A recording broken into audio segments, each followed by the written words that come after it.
I don't know if there's a golden rule. I can tell you this, that I believe anything is possible, right? I live in the world of possibility. And I also believe that we can accomplish anything with our two hands and just putting in the work with our two hands. And also, you hear this often, but it's really, really true. You gotta find something, if you love what you do and be passionate about what you do and find something that you can be passionate, like it really helps. You know, it gives you that motivation when you wake up in the morning. So before a big movie comes out, before, back in the days when I was wrestling with WWE, a WrestleMania match, anything big that would happen, I would always take a moment and I'd just remind myself, all right, I was evicted when I was 14.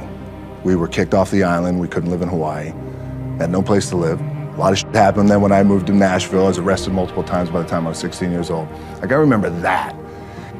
If I were playing on this team, which my skills are, but before I lace up, before I get on the court, before I play in these big games, before I go to the Staples Center, where history is there, those are historic walls there at the Staples Center. I would remember that, and it allows me then to be present in the moment and understand, holy shit, the stuff I have around me right now, this is the shit that I dreamed of when I was a kid. I am here. What helps me is to keep the hard times in the front of my mind, because it allows me to go into these big moments that I've worked my ass off, and you guys have worked your ass off. It allows me to go into these big moments with a different perspective. I had a dream, and that dream was to play professional football. I fell in love with the game of football, played at University of Miami. My goal was to play in the NFL. Again, because we didn't have a lot of money, so I wanted to be the first one to buy my parents a house, buy myself a house. I never lived in a house until I was 29 years old. And the dream didn't come true. I didn't get drafted. I didn't get any offers, nothing. I had to work up in Canada, the Canadian Football League. When I was cut from there, my dad had to come pick me up. And I'll never forget, we were on I-75. He lived in Tampa, came to Miami, got in his pickup truck. We drove up I-75.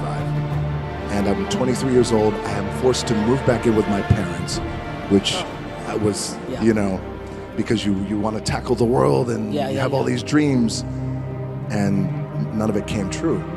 And it was also hard because all my friends around me, those teammates, they were NFL stars, and they became millionaires buying their parents a home. That's the thing, you want to buy your mom a home. Now everything, my production company and all marketing, everything is $7.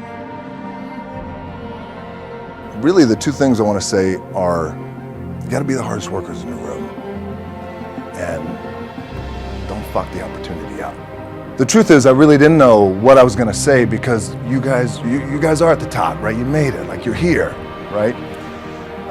So I thought what I'd do, instead of telling you what I think you should be doing, or how you could be better, or I thought, well, let me just speak from the heart, speak from my gut, and really not have anything prepared, but just tell you what's worked for me.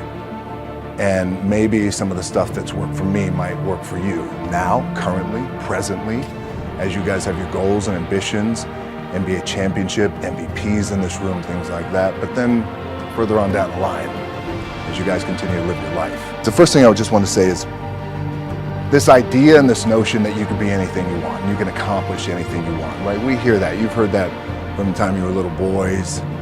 You hear that now. You're already incredibly accomplished. You can win an NBA championship, MVP of the league. You could become president. You could become governor. You could be in entertainment. You could do whatever you want to do. You guys know that. The thing that has worked for me is to remember the hard times. I really need to make a change in my career. I need to be me, and I want to have the kind of career that is a global career. And I said, I'm not quite too sure how we're going to do it, but I need you to buy into the vision with me, and I'm willing to put in the work with my own two hands. As I was telling my agency at that time in Hollywood, they all looked at me like I had three heads. They thought, okay, sure, kind of placating me. And then eventually I left them, and then decided, you know what? My name is The Rock, and I come from the world of professional wrestling, and I look the way I look, and I talk the way I talk, and I love to work out, and you know what? This is who I'm going to be. And then here I am today.